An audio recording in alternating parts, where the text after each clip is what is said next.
चलिए हम आ जाते हैं कक्षा 9 गणित। देखिए आज हम लोग हल करेंगे, यही अध्याय 2 है और चैप्टर का नाम बहुपद है। हम लोग इसमें प्रश्नावली 2.1 को हल करेंगे, ठीक है। तो इस अभ्यास को हल करने से पहले इस प्रश्नावली को हल करने से पहले थोड़ा हम लोग बहुपद के बारे में समझ लेते हैं। इसके बाद हम लोग इस प्रश्नावली को हल करेंगे। देखिए हम लोग जानते हैं कि अचर क्या होता है, ठीक है। पहले इन सब चीज़ों को हम लोग समझ लेते हैं, इसके बाद हम लोग प्रश्नावली को हल करेंगे। देखिए अचर क्या होता है, कांस्टेंट। कोई भी आपको संख्या दे दे जिसका वैल्यू क्या रहे, कांस्टेंट मतलब जिसका वैल्यू फिक्स रहे, ठीक है, उसी को अचर कहते हैं। जैसे कि कोई भी हम संख्या लिख दें 0 1 2 3, है ना, यहाँ पे कोई भी संख्या रहेगा तो यही अचर होता है। जिसका वैल्यू फिक्स रहता है उसी को अचर कहते हैं, इसका मतलब कांस्टेंट, ठीक है।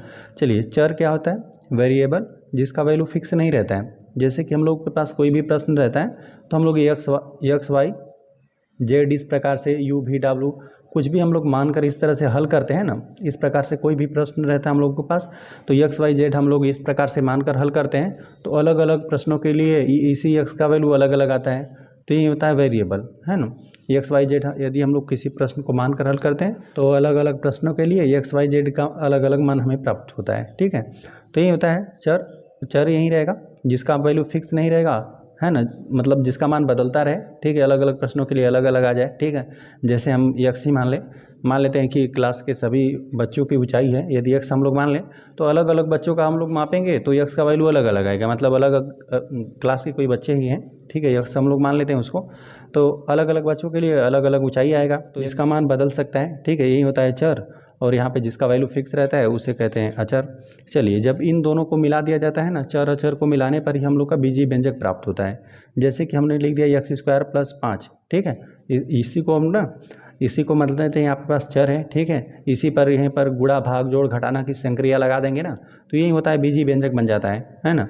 इसी पर जैसे x है इसमें 2 का गुणा कर दीजिए, ये हो गया हम लोग का बीजीय व्यंजक हो गया, ठीक है। 1/x लिख दिया आपने प्लस x² लिख दिया, इस प्रकार से जो कुछ भी आपको इच्छा करें, ठीक है। नहीं चर और अचर को मिलाकर लिख देंगे, वही होता है बीजीय व्यंजक, है ना। चलिए और कुछ लिख दीजिए, यहाँ पे x पर घन लिख दिया बटा यहाँ पे 1/x पर घन लिख देते हैं। इस प्रकार से कुछ भी आप लिख देंगे, चर और अचर को मिलाकर आप इस प्रकार से कोई भी जोड़ घटाना गुणा भाग की संक्रिया लगाकर यहाँ पे लिख दे रहे हैं ना, तो इसी को कहते हैं बीजीय व्यंजक। अब बीजीय व्यंजक में ही कुछ खास को यहाँ पे कहा जाता है बहुपद। तो बहुपद ना बीजीय व्यंजक तो इस प्रकार से कोई भी आप चर ले लिए उस पर जोड़ घटाना गुणा भाग आप लगा दीजिए। जैसे कि यहाँ पर x² हो गया प्लस y² को भी लिख सकते हैं, इस तरह से मान लेते हैं। चर आपके पास 2 हो गया, ठीक है, ऐसा बीजीय व्यंजक है। यहाँ पे 2 चर हो गया, इस पर गुणा भाग की जोड़ घटाने की संक्रिया है। तो अब देखिए इन्हीं में से कुछ खास को यहाँ पे कहा जाता है बहुपद। तो बहुपद किसी कहते हैं ना, इस प्रकार से आप ना बीजीय व्यंजक तो अनेक तरह से आप लिख सकते हैं, लेकिन इन्हीं में जिन बहुपद की घात पर ना जो भी यहाँ पे बीजीय व्यंजक रहेगा उन पर यहाँ पे घात पूर्ण संख्या हो, ठीक है। चलिए हम यहाँ पर लिख देते हैं ऐसा बीजीय व्यंजक, ऐसा बीजीय व्यंजक जिसमें चर की घात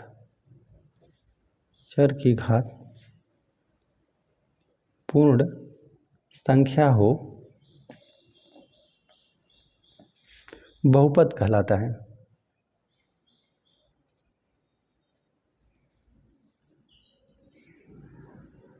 ठीक है, ऐसा आपके पास बीजीय व्यंजक तो बहुत सारा रहेगा, लेकिन जिसमें चर की घात क्या हो, पूर्ण संख्या हो।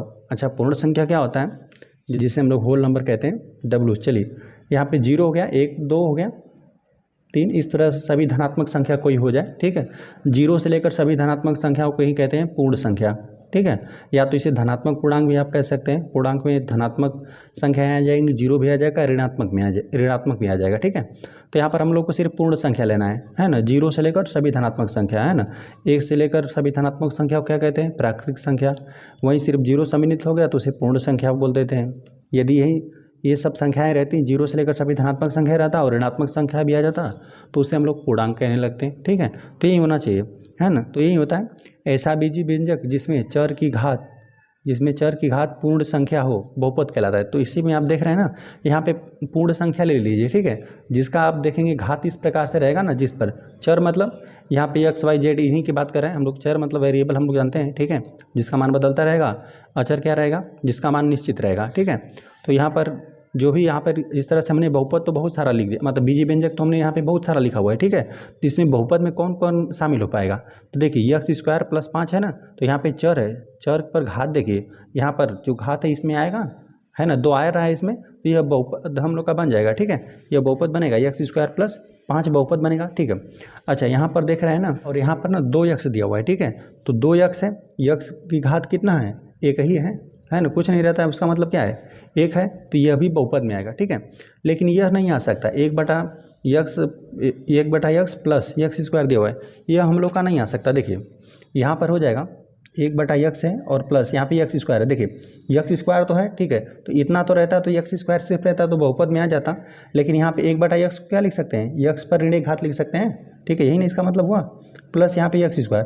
तो आप देखेंगे यहाँ पर तो ठीक है, लेकिन यहाँ पर दिक्कत हो गया, ठीक है। यहाँ पर इसका क्या मान हो गया, एक्स पर जो घात है, ठीक है, जो चर पर घात है वो ऋण एक आ गया, ऋण एक नहीं होना चाहिए, है ना, 0 से लेकर सभी धनात्मक संख्या ही होना चाहिए।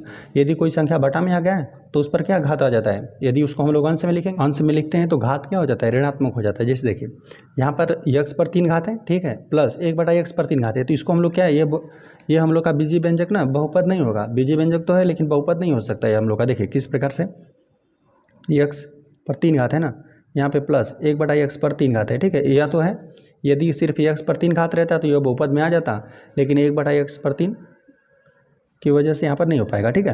यहाँ पर x पर 3 घात हर में ना, इसको अंश में करेंगे तो x पर कितना ऋण 3 घात आ जाएगा, तो यही है, यहाँ तो ठीक है, लेकिन यहाँ पर क्या आ गया, ऋणात्मक। तो यह हम लोग का जो बीजी व्यंजक लिखा गया है ना, यह हम लोग का बहुपद नहीं बना, ठीक है, यह बहुपद नहीं बनेगा।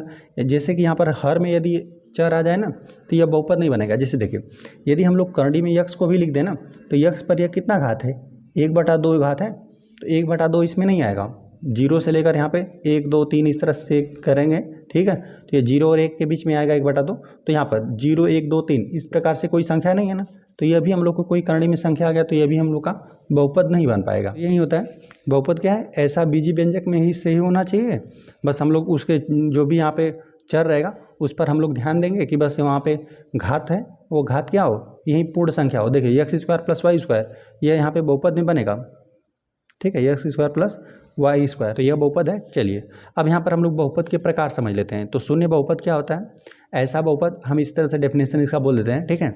यहाँ पे ऐसा बहुपद जिसमें चर की घात क्या हो, अधिकतम शून्य रहना चाहिए, ठीक है। जैसे हम सिर्फ कोई संख्या लिख दीजिए, कोई अचर राशि लिख दीजिए, ठीक है, संख्या इस तरह से हमने लिख दिया 2, तो ये हम लोग का क्या हो गया, शून्य बहुपद हो गया। यहाँ पर अब यदि हम लोग को लिखना रहेगा तो क्या लिख देंगे, x पे घात 0, ठीक है, मान लेते कोई चर हम ला दिए यहाँ पे, x पर क्या घात है, 0 घात है, इसका वैल्यू कितना, किसी भी संख्या रहता है, कोई चर या अचर है उस पर घात 0 रहता है, उसका मान कितना होता है, एक ही तो होता है, तो इसका मतलब 2 ही है। यहाँ हम इस तरह से करणी में 2 लिख दिए, तो यह क्या है, हम लोग का एक शून्य बहुपद है। यहाँ पर नहीं समझ में आएगा तो इस तरह से x पर या y लिख कर इस तरह घात 0 लगा देंगे, तो x पे घात 0 इसका मतलब एक ही है, करणी में 2 का यहाँ पे 1 में गुणा होगा तो यही संख्या रहेगी, करणी में 2 ही हो जाएगा। जैसे कोई भी यहाँ पर संख्या लिख दीजिए, ऋण 5 ऋण 6 है ना, शून्य भी लिख देंगे तो ये हम लोग को क्या हो जाएगा, शून्य बहुपद हो जाएगा। इसमें हम लोग क्या लिख सकते हैं, गुणे पर x पे घात 0 लिख सकते हैं, तो इस प्रकार से हो गया, यह शून्य बहुपद हुआ, ठीक है। वहीं रैखिक बहुपद क्या होता है, ऐसा बहुपद जिसमें यहाँ पे चर पर अधिकतम घात क्या होनी चाहिए, 1 होना चाहिए। जैसे देखिए हम x प्लस 1 लिख दें तो यहाँ पे एक ऐसा बहुपद लिखा गया है, यहाँ पे चर पे घात क्या दिख रहा है, 1 दिख रहा है, ठीक है। तो यहाँ पर हम लोग y प्लस 2 को लिख सकते हैं, ठीक है, और 2 x से लिख सकते हैं, ठीक है। चलिए और यहाँ पे कुछ लिखना रहेगा तो लिख देंगे 3x प्लस वाई लिख देंगे। ऐसा यहाँ पर 2 चर तो 2 है, यहाँ पे चर तो 2 है, लेकिन क्या है, दोनों पर घात क्या है, एक ही है, तो ये भी आएगा हम लोग का यहाँ पे रैखिक बहुपद में ही आएगा, ठीक है। अब इसी प्रकार से द्विघात बहुपद लिखना रहेगा तो चर की घात अधिकतम घात क्या होना चाहिए, 2 होना चाहिए। तो यहाँ पर हम लोग लिख देते हैं एक्स स्क्वायर भी आ जाएगा इसमें, ठीक है, वाई स्क्वायर प्लस 5y लिखना है तभी भी आ जाएगा, ठीक है। इस प्रकार से ऐसा लिख दीजिए। जैसे देखिए इस बात का भी ध्यान रखते हैं ना, हम लोग को प्रश्न में ना बहुपद की घात भी पूछेगा, ठीक है। तो बहुपद का घात का ये मतलब होता है ना कि यहाँ पर आप जैसे यहाँ पे 2 पद लिखा गया है, पद यहाँ पे संख्या कितना है, यदि प्लस माइनस बीच में आ जाता है तो उसे एक पद जोड़ा जाता है। तो यहाँ पे एक पद यह लिखा गया है, 2 एक पद यह, तो कुल इसमें 2 पद है ना, यहाँ पर तो एक ही पद है, यहाँ पे हमने कॉमन लगाया है, मतलब ये हम लोग का एक अलग बीजी व्यंजक है, ये अलग बीजी व्यंजक है, ठीक है। तो इसमें एक पद है, इसमें 2 पद है, ठीक है। तो यहाँ पर देखिए 2 पद है ना, तो यहाँ पर देखेंगे कि पद में ना जो चर है उस पर अधिकतम घात कितना है, तो यहाँ पर तो 1 है, वाई पर 1 है, यहाँ पर 2 है, तो अधिक वाले को लिया जाता है, ठीक है। इसे क्या कहते हैं, द्विघात बहुपद। तो यहाँ क्योंकि यहाँ पे चर पर अधिकतम घात क्या है, 2 है, इसलिए 2 घात बहुपद बना, ठीक है। यहाँ पर हम लोग लिख देते हैं x square plus y square, ठीक है। यह भी हम लोग का क्या है, द्विघात बहुपद है, ठीक है। द्विघात बहुपद है, यहाँ पे चर पर घात 2 है, यहाँ पर y पर भी घात क्या है 2 है। तो इस प्रकार से आप अनेक चाहें तो इस तरह से लिख सकते हैं, x² + 5x + 5 ही हमने लिख दिया। तो यह भी क्या है हम लोग का द्विघात बहुपद है। चलिए, तो इस प्रकार से त्रिघात बहुपद क्या हो जाएगा, ऐसा हम लोग का बीजीय व्यंजक डेफिनेशन इस प्रकार से देंगे, ऐसा बीजीय व्यंजक जिसमें चर की अधिकतम घात क्या हो 3 हो, तो उसे क्या कहेंगे त्रिघात बहुपद। चलिए, x पर यहाँ पे 3 घात हम लोग को लगाना पड़ेगा, ठीक है। और क्या लिख सकते हैं, y पर हमने 3 घात लिख दिया प्लस यहाँ पे x² लिख देते हैं, ठीक है। यहाँ पर भी अधिक वाले को देखेंगे, यहाँ पे चर पर घात 2 है, यहाँ पे चर पर घात 3 है, तो यहाँ पे अधिक वाले को देखेंगे तो यही हो जाएगा, ये त्रिघात बहुपद में आएगा। चलिए, यहाँ पे बस यहाँ पे चर क्या है, 2 तरह से आ रहा है, चर 2 है, लेकिन यहाँ पर घात देखना रहेगा तो हम लोग देखेंगे दोनों चर में से घात किसकी अधिक है, तो यहाँ पे y की घात अधिक है ना, तो इसको यही बोला जाएगा कि यहाँ पे चर पर जो यहाँ पर हम लोग को ये बहुपद लिखा गया है, ठीक है। यहाँ पर हम लोग देख रहे हैं कि जो भी हम लोग यहाँ पे चर लिख रहे हैं इस पर यहीं घात लगा रहे हैं हम लोग, ठीक है। 0 से लेकर कोई धनात्मक संख्या ये हम लोग घात लगा रहे हैं, ठीक है। तो यहाँ पर घात हम लोगों ने 3 लगाया अधिकतम, तो यह त्रिघात बहुपद बना, ठीक है।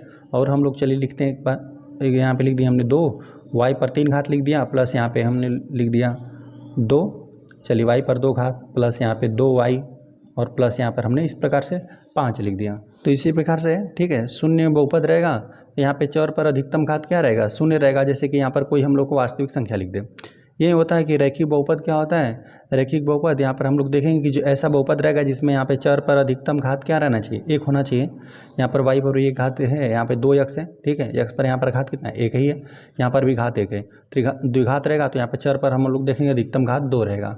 त्रिघात बहुपद रहेगा तो देखेंगे कि चर पर अधिकतम घात क्या रहेगा 3 रहेगा, ठीक है। इसी प्रकार से रहेगा, यहाँ पर ये हम लोग का 2y पर 3 घात है प्लस यहाँ पे 2y पर 2 घात है, यहाँ पे प्लस 2y प्लस 5, ठीक है। इसी प्रकार से यदि यहाँ पर x पर यहाँ पर 100 घात लिख दें और यहाँ पे प्लस यहाँ पे y पर चलिए 50 से भी घात लिख दें, हम लोग को ऐसा लिख देगा तो हम लोग बोलेंगे कि इस बहुपद की अधिकतम घात कितना है 100 बोलेंगे, ठीक है। जिसका अधिकतम घात रहेगा, जो भी चर 2 लिखा रहेगा, जितना वो चर लिखा रहे चर पर देखेंगे उनमें से ना सबसे अधिक घात क्या है, तो वही हो जाएगा बहुपद का घात हो जाएगा, ठीक है। तो चलिए, इसी प्रकार से था अचर क्या था, जिसका वैल्यू फिक्स रहे उसे अचर कहते हैं, है ना। कोई भी यहाँ पर वास्तविक संख्या हो सकता है, ठीक है, 1 2 3 0 करनी में 3 हो गया, 2 हो गया, कुछ भी ले लीजिए यहाँ पर, ठीक है। तो जिसका वैल्यू फिक्स रहता है उसे अचर कांस्टेंट कहते हैं। जिसका मान फिक्स नहीं रहता है, जो भी हम लोग कोई भी प्रश्न रहता है उसको x y z इस प्रकार से मानकर हल करते हैं, तो उसका अलग अलग प्रश्नों के लिए अलग अलग वैल्यू आता है, तो वही होता है अचर वेरिएबल, ठीक है। इसका मान हमेशा अलग अलग प्रश्नों के लिए बदलता रहेगा, ठीक है। x y z इसी प्रकार से u v t x y z जो भी आप मान लीजिए। और बीजीय व्यंजक क्या होता है, चर और अचर को मिलाकर आप लिख दीजिए, ठीक है। इन्हीं पर है ना, जो भी आपके पास चर है, जो चर है उस पर जोड़ घटाना गुणा भाग की आप संक्रिया लगा दिए तो वही हो जाएगा हम लोग का ये, ठीक है, बीजीय व्यंजक हो जाएगा। चर ही है, यहाँ पे x पर क्या कर दिया गया 2 घात लगा दिया गया प्लस यहाँ पे x का x में गुणा कर दिया गया प्लस यहाँ पे 5 जोड़ दिया गया। तो इसी प्रकार से जोड़ घटाना गुणा भाग की संक्रिया लग जाती है इस पर चर पर, तो वही हो जाता है बीजीय व्यंजक। तो बीजीय व्यंजक आप जैसे चाहें वैसे अनेक प्रकार से इस प्रकार से आप लिख सकते हैं, ठीक है। तो बीजीय व्यंजक जैसे कि x² + 5 इस तरह से जो भी आपकी इच्छा करे ऐसे लिख सकते हैं, है ना। कोई ये सब बीजीय व्यंजक है। अब बीजीय व्यंजक में ही अब हम लोग को बहुपद समझना था, तो बहुपद क्या होता है, बीजीय व्यंजक तो हम लोग अनेक प्रकार से लिख सकते हैं, लेकिन इसमें भी कुछ खास इसमें होना चाहिए, है ना। बहुपद में क्या है खास, यही है कि हम लोग इस तरह से बीजीय व्यंजक तो बहुत सारा लिख सकते हैं, लेकिन बस हम लोग इस बात का ध्यान देंगे कि जो भी हम लोगों ने बीजीय व्यंजक लिखा हुआ है, बीजीय व्यंजक में ना जो चर की घात है वो क्या होना चाहिए, एक पूर्ण संख्या होना चाहिए, 0 से लेकर सभी धनात्मक संख्या, ठीक है। इस बात को अच्छे से समझ लेंगे, है ना। 0 से लेकर यहाँ पे 1 2 3 यही सभी धनात्मक संख्या आता है यहाँ पे पूर्ण संख्या में, ठीक है। तो यही होता है पूर्ण संख्या, है ना। 0 से लेकर सभी धनात्मक संख्या इसमें आ सकता है। तो इसी में जैसे कि इसको बोल देंगे, यह बहुपद में भी आ जाएगा, बीजीय व्यंजक तो सब होगा, ठीक है। यह बहुपद में आएगा, यह आ जाएगा बहुपद में, ठीक है। 2x भी आ गया, लेकिन 1/x है ना, तो यह नहीं आ पाएगा क्योंकि यहाँ पर ऋणात्मक घात आ जा रहा है, ठीक है। इसको हम लोग अंश में लिखेंगे तो x पर ऋण घात आ जाएगा, जो कि यहाँ पर पूर्ण संख्या में नहीं आता है। तो यहाँ पर भी x पर 3 घात रहता तो आ जाता, लेकिन यहाँ पे इसको हम लोग को अंश में लिखना पड़ेगा ना, तो x पर 3 घात प्लस यहाँ पे x पर ऋण 3 घात आने लगेगा। तो यह भी हम लोग यहाँ पे बीजीय व्यंजक में तो रहेगा, लेकिन बहुपद में हम लोग इसको नहीं ले सकते। और हम लोग यहाँ पे x² + y² है, यहाँ पे देख रहे हैं जो चर है, चर पर घात है, यहाँ पे पूर्ण ही संख्या में से 2 ही है, तो इसमें आएगा, तो ये हम लोग का बहुपद बन जाएगा। अब बहुपद के हम लोगों ने यहाँ पे प्रकार समझा। यहाँ पे शून्य बहुपद ऐसा बहुपद रहेगा जिसमें चर की अधिकतम घात क्या रहे शून्य रहना चाहिए, है ना। मतलब यहाँ पे चर रहेगा ही नहीं, ठीक है। या तो वो लाना चाहेंगे जिससे संख्या 2 हो, तो ये क्या है, एक शून्य बहुपद लिखा गया है। इस तरह प्रकार से कोई वास्तविक संख्या लिख दें, ठीक है। तो यहाँ पर क्या कर देंगे हम लोग, यदि आप चर दिखाना चाहते हैं तो यक्स पर, यक्स या वाई जो भी करके उस पर घात 0 लगा दीजिए, ठीक है। किसी भी संख्या पर घात 0 रहता है उसका मान 1 होता है। 2 में 1 का गुणा होगा तभी संख्या 2 ही आएगा, ठीक है। तो यही होता है, जिसमें यहाँ पर देखेंगे तो चर पर अधिकतम घात क्या रहेगा, शून्य रहेगा, उसे बोल देंगे शून्य बहुपद। वहीं शून्य बहुपद इसको बोल देंगे, ठीक है। जिस पर ऐसा बहुपद जिसमें चर पर अधिकतम घात शून्य रहेगा उसको बोल देंगे शून्य बहुपद। अधिकतम घात यहाँ पे 1 आ गया तो उसको बोल देंगे रैखिक बहुपद। अधिकतम घात 2 आ गया तो उसे बोल देंगे द्विघात बहुपद। अधिकतम घात 3 आ गया तो उसे बोल देंगे त्रिघात बहुपद, ठीक है। और लास्ट में जो भी जितना भी घात आ जाए, ठीक है, उसको उतना घात का बहुपद बोल देंगे, ठीक है। चलिए अब हम लोग आ जाते हैं प्रश्नावली पे। चलिए तो यहाँ पर हम लोग को प्रश्नावली में ना पहला प्रश्न दे दिया गया है कि निम्नलिखित व्यंजकों में कौन कौन एक चर में बहुपद है, ठीक है। बहुपद तो रहेगा हम लोग को बताना है इसमें ना कौन कौन एक चर में है और कौन कौन नहीं है। कारण के साथ अपने उत्तर दीजिए, ठीक है। इस प्रकार से हम लोग को कुल 5 प्रश्न दे दिया गया। तो पहले तो हम लोग को बताना है कि कौन कौन एक चर में बहुपद है और कौन कौन नहीं है, ठीक है, व्यंजकों में। तो देखिए यह भी बहुपद बनेगा। पहला प्रश्न जो हम लोग को दे दिया गया है ना, 4x² ऋण 3x + 7 है, तो यह बहुपद है कि नहीं, क्योंकि आप देख रहे हैं ना चर पर घात कितना है, यहाँ पर 2 है, यहाँ पर 1 है ना। ये पूर्ण संख्या में आ रहा है ना, 0 से लेकर सभी धनात्मक संख्या में आ रहा है, तो ये हम लोग का बहुपद बनेगा, ठीक है। अब देख रहे हैं यहाँ पर y² है, जो यहाँ पे चर है, चर को ध्यान से देखिए, ठीक है। यहाँ पे दिया हुआ है ना कि y पर 2 घात है, 2 क्या होता है, एक पूर्ण संख्या होता है ना, तो यह भी बहुपद बन जाएगा, ठीक है। अब यहाँ पे तीसरा प्रश्न में हम लोग देख रहे हैं ना कि यहाँ पे 3 प्लस यहाँ पे करणी में t दे दिया गया है, ठीक है। यहाँ पे करणी में 2 रहता है तो ठीक है, यहाँ पे करणी की संख्याओं से हमें नहीं मतलब है, ठीक है, हमें मतलब है चर से, वेरिएबल से। तो यहाँ पर t है, तो यहाँ पे t पे देख रहे हैं यहाँ पर 1 घात है, परंतु यहाँ पर हम लोग t पर देख रहे हैं ना कि करणी में आ गया, मतलब इस पर t पर घात आ गया, 1/2 आ गया। तो 1/2 जो कि पूर्ण संख्या में नहीं आता है, 0 से लेकर धनात्मक संख्या में नहीं आएगा, 0 1 2 3 इसमें नहीं आएगा, करणी में मतलब यहाँ पे करणी नहीं आएगा, मतलब 1/2 नहीं आ पाएगा, तो यह हम लोग का यह बहुपद नहीं बन पाएगा। चलिए यहाँ पर हम लोग देखेंगे उसी तरह से चौथा प्रश्न में, तो यहाँ पे दिया y प्लस यहाँ पे 2/y है ना, तो यहाँ पर हमने y तो रहता तो आ जाता प्लस, लेकिन यहाँ पर 1/y दे दिया गया है, तो इसको हम लोग लिखेंगे अंश में करके, तो क्या लिखेंगे y + 2, y पर यहाँ पे ऋण 1 घात, तो ऋण 1 घात की वजह से, y पर ऋण 1 घात की वजह से हम लोग का बहुपद में नहीं आ पाएगा, न यह आ पाएगा न यह आ पाएगा, ठीक है। चलिए इस प्रश्न की बात करें तो यहाँ पर दिया हुआ है कि x पर 10 घात है, y पर 3 घात है, यहाँ पे t पर 50 घात है। तो देख रहे हैं कि यहाँ पे सभी तीनों अलग अलग चर है ना, यहाँ पे x है तो यहाँ पे 10 घात है, पूर्ण संख्या है ना, इस पर घात, चर तो 3 है, चलिए ठीक है। लेकिन यहाँ पर घात देखिए, घात यहाँ पे 10 है, यहाँ पे 3 है, यहाँ पे 50 है, 0 से लेकर सभी धनात्मक है ना, सब ये तो धनात्मक ही है, तो यह भी आएगा हम लोग का बहुपद में, ठीक है। बहुपद तो होगा ही, लेकिन यह इसके पास चर कितना है, 3 चर है, यह 3 चर वाला एक बहुपद है, ठीक है। चलिए हम लोग इसको भी लिख देंगे। चलिए हम लोग पहले प्रश्न को यहाँ पे लिखते हैं, 4x² ऋण 3x प्लस यहाँ पे 7 है। चलिए हम लोग लिख देते हैं, हल करने वाले हम लोग पहले वाले प्रश्न में। पहले वाले प्रश्न में हम लोग को जो प्रश्न दे दिया गया है उसको एक बार हम लोग नोट कर देते हैं। 4x² ऋण यहाँ पे 3x है, यहाँ पे प्लस 7 है, तो ये हम लोग का बहुपद है। यहाँ पर हम नीचे लिख देते हैं, ये एक चर में बहुपद है, चर यहाँ पे देख रहे हैं x ही है ना, तो हम लोग लिख देते हैं एक चर में बहुपद है।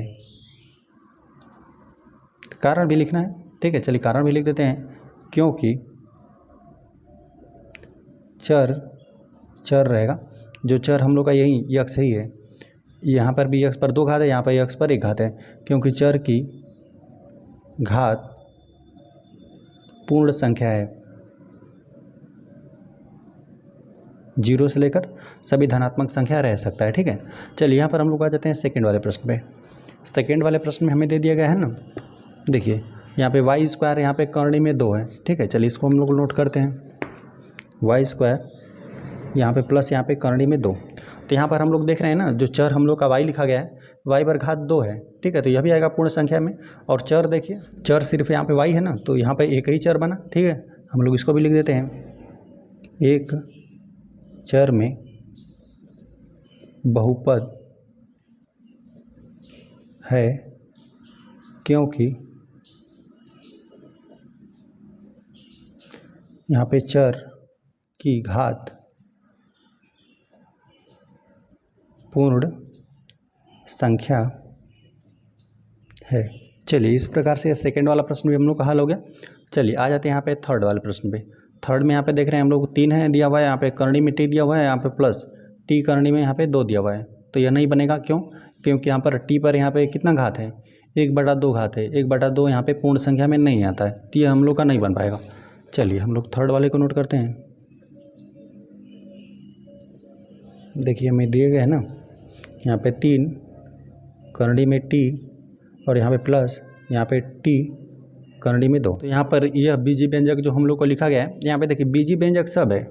देखिए एक बार यहाँ पर दिया गया है ना, निम्नलिखित व्यंजकों में, जैसे बीजी व्यंजक तो यह 5 प्रश्न है, ठीक है, और इसमें से हम लोग को बहुपद बताना था, ठीक है। तो बहुपद में देखेंगे कि चर के घात जिस पर पूर्ण संख्या रहेगा, बीजी व्यंजक तो सब है, यह भी बीजी व्यंजक है, लेकिन बहुपद नहीं बना। क्यों नहीं बना? क्योंकि यहाँ पर जो चर है उस पर घात क्या आ गया, 1/2 आ गया, जो कि पूर्ण संख्या में नहीं आएगा, तो हम लोग का बहुपद में नहीं बना, ठीक है। चलिए इस बात को हम यहाँ पे लिख देते हैं हम लोग यहीं से, बीजीय व्यंजक 3 करंडी में टी प्लस यहाँ पे टी करंडी में 2 एक बीजी व्यंजक, इसको यहाँ पे लिख देते हैं बहुपद नहीं है, ठीक है, बहुपद नहीं है। कारण भी हम लोग को लिखना पड़ेगा, क्योंकि चर की घात, जो चर है, चर यहाँ पर टी है, चर की घात पूर्ण संख्या नहीं है, यहाँ पे पूर्ण संख्या नहीं है। हमने यहाँ पर कारण भी लिख दिया, जो भी यहाँ पे हम लोग को बीजी व्यंजक दिया गया था, यह बहुपद नहीं बना, क्योंकि यहाँ पे जो टी है उस पर घात 1/2 हो गया। 1/2 क्या आता है, पूर्ण संख्या में नहीं आता, इसलिए यह बहुपद हम लोग का नहीं बना, ठीक है। चलिए आ जाते हैं हम लोग इस प्रकार से चौथे वाले प्रश्न पे। चौथा वाला प्रश्न हम लोग को दे दिया गया है ना, यहाँ पर यह दिया चौथा y प्लस यहाँ पे 2/y दिया हुआ है, ठीक है। चलिए चौथे प्रश्न को हम लोग नोट करते हैं। यहाँ पे y प्लस यहाँ पे 2 यहाँ पे y दिया गया है।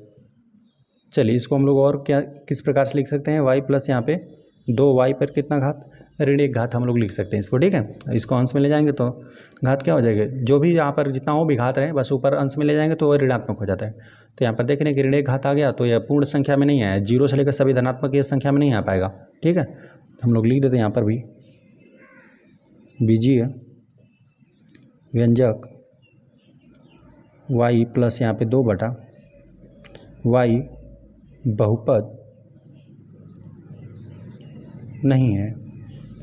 कारण हम लोग को लिखना पड़ेगा, क्योंकि जो चर है की घात पूर्ण संख्या नहीं है। चलिए इस प्रकार से ये भी प्रश्न हम लोग का हल हो गया। आ जाते हैं अब हम लोग 5 वाले प्रश्न पे। देखिए 5वां में हम लोग को दे दिया गया है ना, x पर 10 घात, y पर 3 घात, यहाँ पर प्लस t पर कितना घात है, 50 घात है। तो कुल 3 पद है, लेकिन तीनों में चर अलग अलग है, ठीक है। तो चलिए इसको हम लोग लिखते हैं। दिया हुआ हम लोग को x पर 10 घात, यहाँ पे प्लस y पर 3 घात, यहाँ पे प्लस t पर यहाँ पे 50 घात। तो यहाँ पे ऊपर में हम लोग को आ रहा था ना, जो भी हम लोग को ऊपर में प्रश्न दिया था, यहाँ पे जैसे चर एक ही था तो हम लोग लिख रहे थे इसको कितना, एक चर में बहुपद है, क्योंकि चर पर घात यहाँ पे पूर्ण संख्या है, तो पूर्ण संख्या तो रहेगा तभी हम लोग बहुपद कहेंगे। तो यहाँ पे चर एक रह रहा था तो हम लोग क्या लिख रहे थे, एक चर में बहुपद है, ठीक है। अब इसको हम लोग देख रहे हैं कि तीनों चर अलग अलग है, यहाँ पे x है, y है, यहाँ पे t है, तो इसको हम लोग लिखना पड़ेगा यहाँ पे 3 चरों में बहुपद है। बहुपद है क्योंकि हम लोग कारण भी लिखते हैं, क्योंकि जो चर की घात है, चर की, चलिए यहीं पे लिख देते हैं घात पूर्ण संख्या है, ठीक है। यहाँ पे जो भी हम लोग को बहुपद दिया था, इस पर यहाँ पे देखिए, बस यहाँ पर हम लोग घात को ध्यान देंगे तो घात तो यहाँ पर देख रहे हैं तो 10 था, यहाँ पे 3 था, यहाँ पे 50 था। यहाँ पे किसी पर घात ऋणात्मक आ जाता ना तो ये बहुपद नहीं बनता, ठीक है। तो हम लोग सीधा लिख देते कि ये बीजी व्यंजक बहुपद नहीं है, ठीक है। लेकिन यहाँ पर सब धनात्मक था घात, ठीक है। तो हमने लिखा कि यहाँ पर यदि सभी धनात्मक घात हो गया, 0 से लेकर धनात्मक घात हुआ, तो यहाँ पर हम लोग बोल देंगे कि ये बहुपद है, ठीक है। और हम लोग को बताना था कितने चरों में, तो यहाँ पे देख रहे थे 3 अलग अलग चर बन रहा था, तो 3 चरों में बहुपद है, क्योंकि चर की घात यहाँ पे पूर्ण संख्या है, पूर्ण संख्या रहेगा तभी हम लोग बहुपद कहेंगे। चलिए तो इस प्रकार से हम लोग का यह पहला प्रश्न हल हो गया, ठीक है। चलिए अब आ जाते हैं हम लोग यहाँ पे सेकंड वाले प्रश्न पे। सेकंड वाला प्रश्न हमें दे दिया गया है ना, निम्नलिखित में से प्रत्येक में x स्क्वायर का गुणांक लिखिए। x स्क्वायर का यहाँ पे देखिए, गुणांक का मतलब होता है ना गुणा का अंक, ठीक है, गुणांक का मतलब गुणा का अंक। तो यक्स स्क्वायर जहाँ देखे उसमें यहाँ पर गुणा वाला अंक देख लीजिए, अंक कौन सा है देखिए, यहाँ पे 2 लिखा है, यहाँ पे यक्स स्क्वायर, यहाँ पे प्लस यक्स लिखा हुआ है।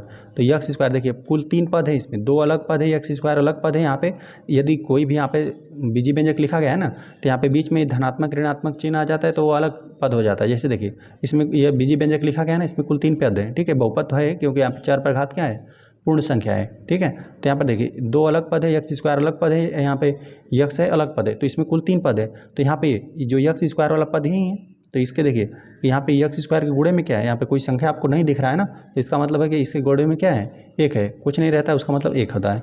अब यहाँ पे देखिए यक्स स्क्वायर का गुणांक यहाँ पर क्या है, देखिए यहाँ पर कुल 3 पद है, एक पद यहाँ पे है ना, यहाँ पे 2 पद, यहाँ पे 3 पद, तो यहाँ पे तो यक्स पर 3 घात का पद है, ये यक्स स्क्वायर का पद है, तो यक्स स्क्वायर का पद यही है। तो इसी में देखेंगे यक्स स्क्वायर के गुणे में कौन सा संख्या है, यहाँ पे ऋण है, ऋण छुपा हुआ है ना, ऋण आप दिख रहे हैं, तो यहाँ पे ऋण 1 हो गया, ठीक है। यहाँ पर क्या बन जाएगा, ऋण 1, यहाँ पर यक्स स्क्वायर का क्या बनेगा, 1 बनेगा, ठीक है। चलिए यहाँ पे तीसरे प्रश्न में हम लोग देख रहे हैं, यहाँ पे यक्स है, यहाँ पे यक्स स्क्वायर है, तो यक्स स्क्वायर के गुणे में देखिए एक पद यह है, इस यह जो बीजी व्यंजक हम लोग को लिखा गया है बहुपद, इसमें कुल 2 पद है, एक पद यह, एक पद यह दिया हुआ है, ठीक है। तो यहाँ पर हम लोग देख रहे हैं ना कि यक्स स्क्वायर के गुणा का अंक कौन सा है, गुणे में ही है, पाई बटा 2 है, ठीक है। पाई भी हम लोग का क्या है, संख्या ही होता है ना, इसको चर नहीं समझ लेंगे, पाई हम लोग का एक अपरिमेय संख्या होता है, पाई भी एक अचर ही है, ठीक है। तो पाई बटा 2 हो जाएगा हम लोग का यहाँ पे यक्स स्क्वायर का गुणांक यहाँ पर। चलिए यहाँ पर आ जाते हैं, तो यहाँ पर हम लोग देख रहे हैं ना कि यहाँ पर करनी में 2 यक्स है और यहाँ पर ऋण 1 है, लेकिन यक्स स्क्वायर तो हम लोग को दिख ही नहीं रहा है, तो इसके लिए हम लोग को क्या करना पड़ेगा, यक्स लाना पड़ेगा। तो यहाँ पे यक्स हम लोग कैसे लाएंगे, यहाँ पर हम लोग लिख देते हैं प्लस, ठीक है, और यहाँ पे 0 का गुणा कर देते हैं और यहाँ पे इंटू यक्स स्क्वायर हम लोग लिख देते हैं, ठीक है। हमने क्या कर दिया, चलिए यहाँ पर हम लोग लिख देते हैं, चलिए इसी तरह दिखा देते हैं आपको। देखिए करनी में 2 यक्स हो गया, ऋण 1 तो दिया हुआ था, लेकिन एक्स स्क्वायर हम लोग को दिख नहीं रहा था, इसलिए हम लोगों ने प्लस इसमें आगे जोड़ दिया, 0 बना दिया और यहाँ पे यक्स स्क्वायर लिख दिया। यक्स स्क्वायर के गुणे में 0 है, इसलिए क्या है, इसका गुणा होकर क्या मान हो जाएगा, 0 ही हो जाएगा, मतलब यहाँ पे से समाप्त हो जाएगा। तो यक्स स्क्वायर का यहाँ पे गुणांक कौन सा बनेगा, 0 बनेगा, और यहाँ पर पाई बटा 2 बन जाएगा, ठीक है। तो बस चलिए इन्हीं बातों को हम लोग लिख लेते हैं।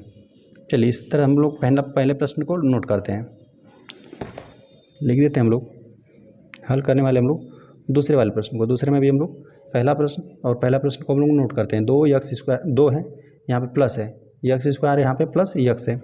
इस तरह से हम लोग को कुल 3 पद दिया गया है इसमें, है ना, जो भी हम लोग का बहुपद ही लिखा गया है ना, क्योंकि यहाँ पे चर पर अधिकतम जो भी चर की घात है वो पूर्ण ही संख्या है, तो ये हम लोग का बहुपद ही है। तो यहाँ पे यक्स स्क्वायर का गुणांक 1 है, तो हम लोग यहाँ पे लिख देते हैं, यहाँ यक्स स्क्वायर का गुणांक 1 है। देखिए हम लोग को सेकेंड यही प्रश्न दे दिया गया है ना, 2 ऋण यक्स स्क्वायर, यहाँ पे प्लस यक्स पर 3 घात है। चलिए इसको भी हम लोग नोट करते हैं सेकेंड वाले प्रश्न को। यहाँ पर हम लोग को दे दिया गया था 2 ऋण, यहाँ पे यक्स स्क्वायर, यहाँ पे प्लस यक्स पर 3 घात है। तो यहाँ पर देखिए जो भी आपको प्रश्न दे देना, पहले यहाँ पर देखिए 2 है, ऋण है, यक्स स्क्वायर है, यहाँ पे प्लस यक्स पर 3 घात है, तो यहाँ पर ना 3 घात है। चलिए तो यहाँ पर ना पदों को पहले से अलग कर लीजिए, ठीक है। देखिए यहाँ पर कुल 3 पद आपको लिखा गया है, एक यह पद हो गया, ये 1 2 पद ये 3 पद हो गया, ठीक है। तो चिन्हों के साथ क्या कर दीजिए, जो भी यक्स स्क्वायर का पद है उसको बाहर ले लीजिए। यहाँ पर ऋण यक्स स्क्वायर है ना, ठीक है, यहाँ पर जो भी यहाँ पर बीजी व्यंजक या बहुपद लिखा गया है, ठीक है। तो यहाँ पर हम लोग कुल 3 पद था, एक पद यह, एक पद यह, एक पद यह, तो यक्स स्क्वायर वाला पद यहाँ पे बाहर ले लीजिए, ठीक है। यहाँ पर कोई भी संख्या भी लिखा गया है तो चिन्ह के साथ ले लीजिए, ठीक है। तो यहाँ पे ऋणात्मक है, तो यहाँ पे इसके यक्स स्क्वायर के गुणे में क्या है, ऋणात्मक है, तो इसको हम लोग क्या लिख सकते हैं, यहाँ पे ऋण 1 गुणते यहाँ पे यक्स स्क्वायर हम लोग लिख सकते हैं इसको, ठीक है। तो यही हो जाएगा, इसका गुणांक कितना हो जाएगा, गुणा वाला अंक इसका क्या है, यक्स स्क्वायर का ऋण 1 बनेगा। तो यही बात यहाँ लिख दीजिए, यक्स स्क्वायर का गुणांक रहेगा, यहाँ पे क्या है, ऋण 1 है। चलिए सेकेंड वाला प्रश्न भी हल हो गया। चलिए थर्ड प्रश्न पे आ जाते हैं हम लोग। थर्ड में हमें दे दिया गया है ना, पाई बटा 2 है, यक्स पर 2 घात है और प्लस यहाँ पे यक्स है। चलिए इसको हम लोग नोट करते हैं, पाई है, पाई बटा यहाँ पे 2 है, यहाँ पे यक्स स्क्वायर है, यहाँ पे प्लस यक्स है। तो यहाँ पे यक्स स्क्वायर की गुणा वाला अंक क्या है, देखिए पद तो कुल 2 हैं, ठीक है, एक यह पद है, एक यह पद है, तो यक्स स्क्वायर की गुणे में कौन सा है, अंक है, ठीक है। तो यही अंक है, चिन्ह के साथ, यदि चिन्ह यहाँ पे ऋणात्मक रहता तो हम लोग ऋणात्मक चिन्ह के साथ लिख देते हैं, हम लोग लिख देते हैं। चलिए यहाँ लिख देते हैं, यहाँ यक्स स्क्वायर का गुणांक यहाँ पर कितना बना, पाई बटा 2 है। ठीक है, इस प्रकार से अभी प्रश्न हल हो गया। चलिए आ जाते हैं हम लोग चौथे वाले प्रश्न पे। देखिए हमें चौथा वाला प्रश्न दे दिया गया है ना, करणी में 2 यक्स, यहाँ पे ऋण 1 था और आगे यहाँ पे यक्स दिख ही नहीं रहा था हम लोग को, एक्स स्क्वायर वाला, तो इसको हम लोगों ने प्लस यहाँ पे 0x² करके ला दिया। चलिए इसको हम लोग नोट करते हैं।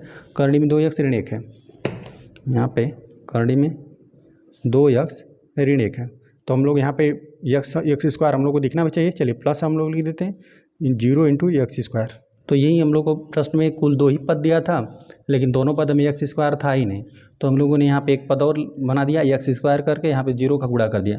यहाँ पर कोई भी रहेगा, ठीक है, x² रहेगा, यहाँ पे 0 था तो 0 गुणा कर देंगे तो इसका वैल्यू क्या हो जाएगा, 0 ही हो जाएगा, समाप्ति हो जाएगा।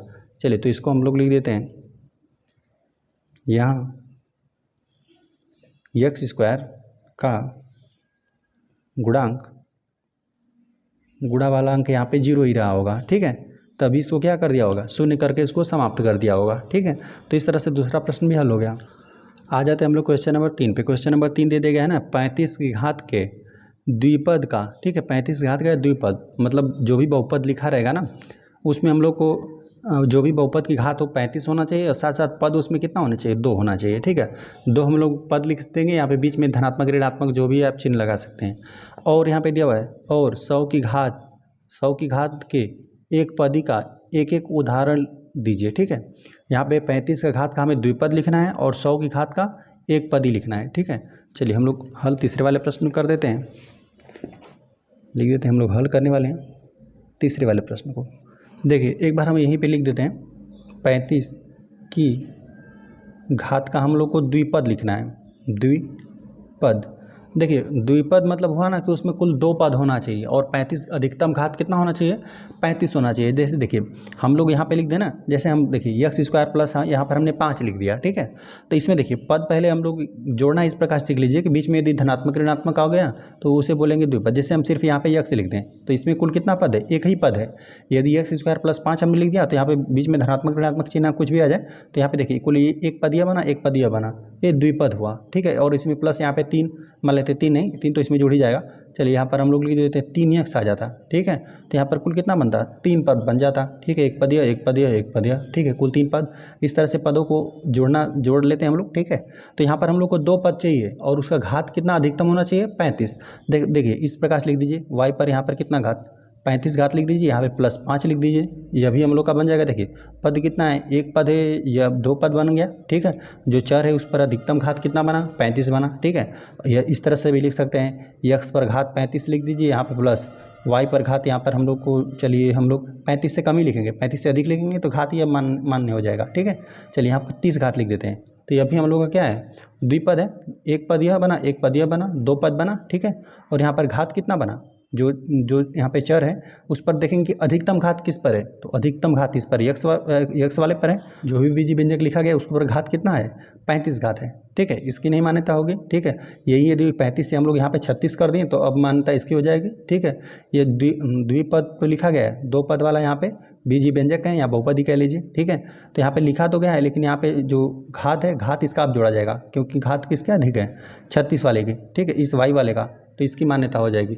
यह बहुपद लिखा गया है या बीजी व्यंजक, इस पर घात कितना है, 36 घात है। हम लोग को 2 पद चाहिए, बस यहाँ पे घात 35 चाहिए, तो कुछ भी आप लिख दीजिए इस प्रकार से। चलिए x y या z ही मान सकते हैं, z पर 35 घात लिख दीजिए, प्लस यहाँ पे 6 लिख दीजिए। 2 पद हो गया, एक पद ये हो गया, एक पद ये हो गया, बस घात जो भी चर है उस पर घात कितना होना चाहिए, 35 हो गया। ठीक है, तो इस प्रकार से हम लोग यहाँ इस वाले प्रश्न को हल करेंगे। ठीक है, चलिए एक हम लोग को 100 की घात का यहाँ पे दिया था, 100 की घात का हम लोग को एक पद लिखना था, एक पदी। चलिए यहाँ पे लिख देते हैं, एक पदी लिखना था। मतलब यहाँ पे घात जो है ना, जैसे हम लोग x ही लिख देते हैं, x पर कुल हम लोग 100 घात लिख दिए। ठीक है, तो यहाँ पे एक पद एक ही होना चाहिए, है ना, जैसे कि यह एक पद लिखा ही गया है। ठीक है, x पर हमने 100 घात लिख दिया ना, तो ये एक पद लिखा गया। यदि इसमें हम 5 जोड़ देते हैं तो ये 2 पद हो जाता है ना, तो यहाँ पे 2 पद आने लगता है, एक पदिया हो जाता है, एक पदिया। तो हम लोग को ऐसा कुछ भी नहीं लिखना है। ठीक है, यहाँ पे बस कोई चर लिखिए, जैसे हम लोगों ने y लिख दिया, y पर कुल कितना घात लगा दिया, हमने 100 घात लिख दिया। ठीक है, तो यहाँ पे 100 की घात, 100 घात कितना है, 100 ही है ना, लेकिन एक पद हम लोग को लिखना है, सिर्फ एक ही को लिखना है, तो y पर कितना घात, 100 घात। कुछ एक भी यहाँ पर लिख देते हैं, मान लेते हैं y पर 50 घात और लिख देते तो ये 2 पद हो जाता। ठीक है, घात तो 100 रहता, 100 तो घात है क्योंकि अधिक, देखिए अधिक घात इस पर ही है ना, पद तो 2 हो गया, लेकिन अधिक घात किस पर है, इस y पर कि इस y पर, तो यह इसी y पर अधिकतम घात है तो 100 है, तो यहाँ पर 100 की घात तो यह है ही, लेकिन एक पद ही अब यह नहीं रहा, इसमें हमने y पर यहाँ पर 50 घात जोड़ दिया ना, तो यह 2 पद हो गया, द्विपदी हो गया, तो द्विपदी नहीं चाहिए, तो मतलब इतना हम लोग हटा देंगे, सिर्फ हम लोग के ना एक ही पद लिखना है, कोई भी चर लिख दीजिए, बस उस पर घात 100 लगा दीजिए, वही हो जाएगा एक पद ही, ठीक है, क्योंकि एक ही पद लिखना था, यहाँ पे 35 का घात था, तो कोई भी चर लिख दीजिए उस पर 35 घात हो, लेकिन 2 पद चाहिए तो एक और कुछ जोड़ दीजिए उसमें, ठीक है, तो यही हो जाएगा 35 घात। चलिए लिख देते हैं हम लोग 35 की घात का, यहाँ पर हम लोग को द्विपद लिखना है, ठीक है। चलिए तो यहाँ पर हम लोग लिख देते हैं, कुछ भी लिख दीजिए, y पर घात यहाँ पर 35 हमने लिख दिया, यहाँ पे प्लस हम लोग चलिए 6y ही लिख देते हैं, ठीक है। पद कितना है इसमें 2 है, यहाँ पे जो चर है, ठीक है, जो यहाँ पे चर है उस पर घात कितना अधिकतम है 35 है, तो इसका यही 35 ही मान्यता होगा, मतलब इस जो भी यहाँ पे बीजी व्यंजक कर लें या बहुपद कर लें, इस पर अधिकतम घात कितना है 35 है, और इसमें पद कितना है 2 है। इस प्रकार से अनेक आप जितना चाहें उतना एग्जाम्पल ले सकते हैं, ठीक है, बस हम लोग को एक एक लिखना था तो एक ही लिख दिया, और लिखना था तो और लिख देते हैं यहाँ पर। चलिए और हम लोग लिख देते हैं 100 की घात का, हम लोग को यहाँ पे एक पद ही लिखना है, मतलब उसमें घात कितना हो 100 हो, लेकिन पद उसमें कितना हो एक ही हो, ठीक है। तो यहाँ पर हम चलिए y पर ही घात 100 लिख देते हैं, ठीक है। आप चाहें तो x पर भी घात 100 लिख देते हैं, लिख सकते हैं, t पर भी 100 घात लिख सकते हैं, कोई भी चर लिख दीजिए, बस उस पर घात 100 लगा दीजिए, और पद उसमें सिर्फ एक ही होना चाहिए, तो एक ही हमने लिख दिया, ठीक है। यहाँ पे 2 पद चाहिए था, 35 की घात चाहिए था, तो यहाँ पे चर पर अधिकतम घात 35 कर दिया, और यहाँ पे प्लस एक पद और चाहिए था, तो हमने 6y ही जोड़ दिया, ठीक है। यहाँ पे +5 +6 कुछ भी यहाँ पे कर सकते हैं आप, ठीक है। तो इस प्रकार से हम लोग का ये तीसरा प्रश्न भी हल हो गया। चलिए आ जाते हैं हम लोग क्वेश्चन नंबर 4 पे। क्वेश्चन नंबर 4 हमें दे दिया गया है ना, निम्नलिखित बहुपदों में से प्रत्येक बहुपद की घात लिखिए, ठीक है। बहुपद की घात हम लोग को देखिए, बहुपद है तो मतलब यहाँ पे सभी की घात देखेंगे ना, मतलब 4 प्रश्न दे दिया गया है ना, तो यहाँ पे सभी चर पर घात कितना रहेगा, पूर्ण ही संख्या रहेगा, 0 से धनात्मक रहेगा, क्योंकि यहाँ पर बहुपद हम लोग को पहले ही बोल दिया। अब हम लोग देखेंगे ना कि उसमें जो भी चर लिखा गया है ना, उस पर ज़्यादा से ज़्यादा क्या घात लगाया गया है, तो ही होता है बहुपद का घात, ठीक है। हमने बताया है, देखिए ये त्रिघात बहुपद है, ठीक है, क्योंकि यहाँ पे देख रहे हैं यहाँ पर भी x है, तो यहाँ पर 1 घात है, यहाँ पे 2 घात है, यहाँ पे 3 घात है, ज़्यादा ज़्यादा कौन है 3 ही है ना, तो यहाँ पर बहुपद की घात क्या बन जाएगा 3 बन जाएगा। यहाँ पे देख रहे हैं चर, यहाँ पे 4 ऋण, यहाँ पे y पर 2 घात लिखा गया है, तो यहाँ पर लिखना भी रहेगा, तो y पर आप क्या लिख सकते हैं, इंटू y पर 0 घात लिख सकते हैं। सिर्फ 4 की बात करें तो यह क्या हो जाएगा, शून्य बहुपद हो जाएगा, ठीक है।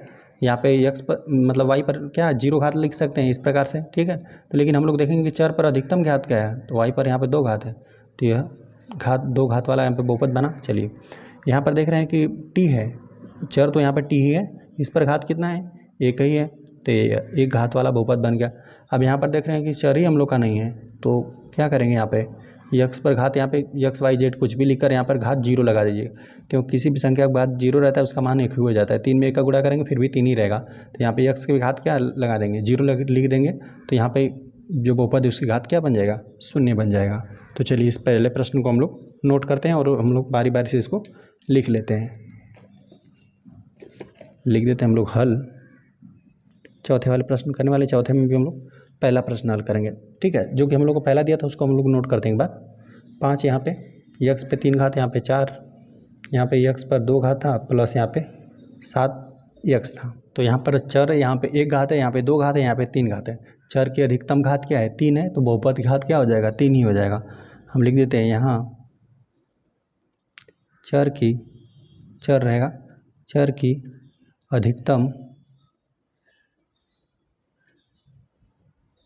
घात क्या है 3 है, अतः जो पूरा हम लोग का बहुपद लिखा गया है उसकी घात क्या मानी जाएगी, यही 3 ही हो जाएगा। बहुपद की घात क्या है 3 है। चलिए आ जाते हैं हम लोग सेकेंड वाले प्रश्न पे। देखिए सेकेंड प्रश्न में हम लोग को दे दिया गया है ना, यहाँ पे 4 ऋण y स्क्वायर है, तो यहाँ पे बहुपद घात क्या हो जाएगा 2 हो जाएगा। यहाँ पर हम लोग नोट करते हैं 4 ऋण यहाँ पे y पर 2 घात, यहाँ पर जो चर है उस पर अधिकतम घात क्या है 2 है, ठीक है। यहाँ पर है भी तो y पर 0 घात लिखेंगे तो यहाँ पे 0 बनेगा, यहाँ पर 1 बनेगा, मतलब यहाँ पे 0 यहाँ पे 2, ठीक है, तो 2 ही ज़्यादा है ना, तो इसी को लिखेंगे। यहाँ चर की अधिकतम घात यहाँ पर क्या है 2 है, अतः बहुपद की घात क्या हो जाएगी? 2 है। यह त्रिघात बहुपद है, यह द्विघात बहुपद है। ठीक है, चलिए आ जाते हम लोग थर्ड वाले प्रश्न पे। देखिए थर्ड वाले प्रश्न में हम लोग को दे दिया गया है ना, यहाँ पर 5 है, टी है, ऋण यहाँ पे करणी में 7 है। चलिए इसको हम लोग नोट करते हैं। 5 टी और यहाँ पे ऋण करणी में 7 है। तो यहाँ पर हम लोग का जो भी चर है, ठीक है, चर टी है, इस पर अधिकतम घात क्या है? 1 ही है। ठीक है, इस यहाँ पर हम लोग लिख देते हैं, यहाँ चर की अधिकतम घात, यहाँ पे टी पर घात 1 ही है, 1 है। इसी को क्या बोलते हैं? रैखिक बहुपद बोलते हैं। ठीक है, ये हमने पहले बताया इस शुरुआत में। अतः बहुपद की घात क्या बन जाएगी? 1 है। ठीक है, बहुपद की घात 1 है। चलिए आ जाते हैं हम लोग चौथे वाले प्रश्न पे। देखिए चौथे प्रश्न को हम लोग नोट करते हैं। यहाँ पर हम लोग को सिर्फ संख्या 3 दिया गया है, तो इसी को तो शून्य बहुपद बोलते हैं। हम लोगों ने पहले बताया आपको कि यदि सिर्फ संख्या आ गया तो उसको क्या बोलते हैं? शून्य बहुपद। यहाँ पे कोई भी चर लिखकर हम लोग उस पर घात 0 लिख सकते हैं। ठीक है, तो यहाँ पर सिर्फ 3 को हम लोग नोट करते हैं। देखिए तो यहाँ पर 3 लिख दीजिए और यक्स पर घात यहाँ पे हम चलिए 0 लिख देते हैं। ठीक है, ताकि समझने में आसानी हो। हम लोग लिख देते हैं यहाँ पे, यहाँ चर की घात या अधिकतम घात लिखते हैं। ठीक है, अधिकतम घात 0 है, 0 है। अतः बहुपद की घात 0 ही हो जाएगा, 0 है। ठीक है, इस प्रकार से यह चौथा भी प्रश्न हल हो गया। ठीक है, जो भी हम लोग को बहुपद दे दिया गया था, बस हमने बहुपद में देखा कि ज़्यादा से ज़्यादा चर पर अधिकतम घात क्या है, तो वही हो जाता है बहुपद की घात। यहाँ पर देखा कि इस बहुपद में चर पर अधिकतम घात 3 था, इसलिए बहुपद की घात 3 हो गया। यहाँ पर देखा तो यहाँ पर 0 था, यहाँ पे 2 था, तो यहाँ पे 2 ही अधिकतम है। यहाँ चर की अधिकतम घात 2 है, अतः बहुपद की घात 2 हो गया। यहाँ पर लिखना भी रहेगा तो टी पर घात 0 लिखेंगे, यहाँ पर 1 है, तो यहाँ पर चर की अधिकतम घात क्या है? 1 ही है, अतः बहुपद घात 1 बना। यहाँ पर सिर्फ यहाँ पे अचर ही था। ठीक है, चर था ही नहीं तो हम लोग को चर लाना पड़ा। ठीक है, यक्स पर घात 0 लिखकर हमने यहाँ पे ला दिया। यहाँ पे लिख दिया चर की अधिकतम घात 0 है, अतः बहुपद की घात क्या है? यहाँ 0 है। तो इस प्रकार से चौथा प्रश्न भी हल हो गया। चलिए आ जाते हैं हम लोग क्वेश्चन नंबर 5 पे। क्वेश्चन नंबर 5 दे दिया गया है ना, बताइए कि निम्नलिखित बहुपदों में कौन कौन बहुपद रैखिक है, कौन कौन द्विघाती है और कौन कौन त्रिघाती है। तो बस यहाँ पे चर पर अधिकतम घात देखिए और बता दीजिए। यहाँ पे 1 है और 2 है, 2 अधिकतम है ना, तो ये द्विघाती बना। यह यहाँ पर देख रहे हैं एक्स पर 1 घात है, यहाँ पे 3 घात, अधिकतम कौन है? 3 ना, तो त्रिघाती बहुपद है। यहाँ पे देख रहे हैं जो चर है, यहाँ पे चर पर अधिकतम घात कितना है? 2 है, द्विघाती बहुपद। यहाँ पे चर पर देख रहे हैं अधिकतम घात 1 ही है, एक्स पर कितना घात है? 1 ही, तो ये रैखिक बहुपद हो जाएगा। यहाँ पे 3 टी लिखा गया है, तो टी के पर कितना घात है? 1 घात है, तो ये रैखिक हो जाएगा। यहाँ पे आर स्क्वायर लिखा गया है ना, 2 घात है ना, द्विघाती बहुपद आ जाएगा। चलिए यहाँ पे यक्स है, यक्स पर 3 घात लिखा गया है ना, तो त्रिघाती बहुपद हो जाएगा। बस इसी प्रकार से चलिए हम लोग इसको बस नोट कर लेते हैं। हल हम लोग पहले वाले करते हैं जो कि दिया है एक्स स्क्वायर प्लस एक्स दिया हुआ है। ठीक है, हल हम लोग 5 वाले प्रश्न करने वाले हैं। 5वां में भी पहला हमें दे दिया गया एक्स स्क्वायर प्लस यहाँ पे एक्स, तो बस यहाँ पर हम लोग लिख देते हैं। यहाँ पे चर पर अधिकतम घात क्या है? 2 है, तो ये क्या हो जाएगा? द्विघाती बहुपद। ठीक है, अगर अच्छे से लिखना रहेगा तो आप लिख दीजिएगा, चूँकि हमें चर की अधिकतम घात 2 है, अतः यह द्विघाती बहुपद है। हम बस यहाँ पे लिख देते हैं जो है, जो यहाँ पे प्रश्न दिया गया है। ठीक है, चलिए सेकंड वाला प्रश्न में हम लोग को दे दिया गया है यक्स है और माइनस यक्स पर 3 घात है। ठीक है, चलिए लिख देते हैं हम लोग यक्स है और माइनस एक्स पर 3 घात है। यहाँ पर देख रहे हैं अधिकतम 3 घात है ना, तो यह त्रिघाती बहुपद बन जाएगा, त्रिघाती बहुपद। ठीक है, जो भी बहुपद लिखा गया है चर पर अधिकतम घात क्या है? यहाँ पे 1 है, यहाँ पे 3 है, तो 3 वाला ही मान्यता हो जाएगा, तो इसे क्या कह देंगे? त्रिघाती बहुपद। चलिए अब हम लोग आ जाते हैं तीसरे वाले प्रश्न पे।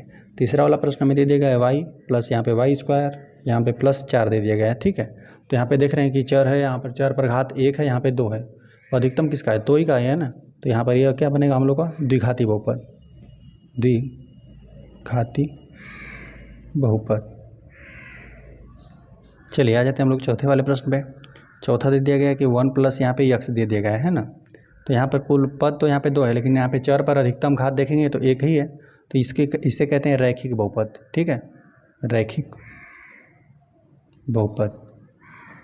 ठीक है, यहाँ चर की अधिकतम घात 1 है, इसलिए इसे क्या कहेंगे, रैखिक बहुपद। चलिए 5वां प्रश्न पे आ जाते हैं हम लोग को। 5वां दे दिया गया है 3 और t दिया हुआ है। ठीक है, तो यहाँ पे चर तो यहाँ पद तो एक ही है, पद से नहीं मतलब, बस यहाँ पे चर पे देखिए चर पर कितना घात है, चर पर 1 घात है, तो इसे भी रैखिक बहुपद ही कहेंगे, रैखिक बहुपद। ठीक है, चलिए आ जाते हैं हम लोग छठा वाले प्रश्न पे। चलिए हम लोग को जो छठा प्रश्न है वो दे दिया गया है ना, r² दिया हुआ है। ठीक है, r पर यहाँ पे 2 घात है, तो यहाँ पे जो चर है उस पर अधिकतम घात 2 है, तो इसे क्या कह देंगे, द्विघाती बहुपद।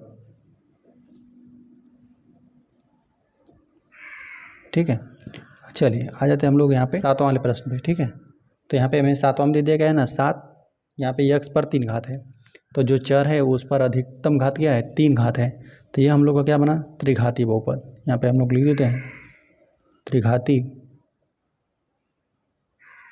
बहुपद। तो यहाँ पर चर पर अधिकतम घात 2 था, तो ये हम लोग का द्विघाती बहुपद बना।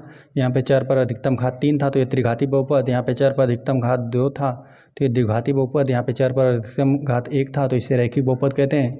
यहाँ पर भी चर पर घात अधिकतम 1 था, तो इसे रैखिक बहुपद। यहाँ पे चर पर अधिकतम घात 2 था, तो इसे द्विघाती बहुपद। यहाँ पे चर पर अधिकतम घात 3 था, तो इसे त्रिघाती बहुपद। ठीक है, तो ये हम लोग का 5वां प्रश्न भी हल हो गया। चलिए इस प्रकार से प्रश्नावली 2.1 समाप्त हो गया। वीडियो पसंद आए तो वीडियो को एक लाइक कर दीजिए, यदि चैनल पर नए हैं तो कृपया चैनल को सब्सक्राइब कर दीजिए।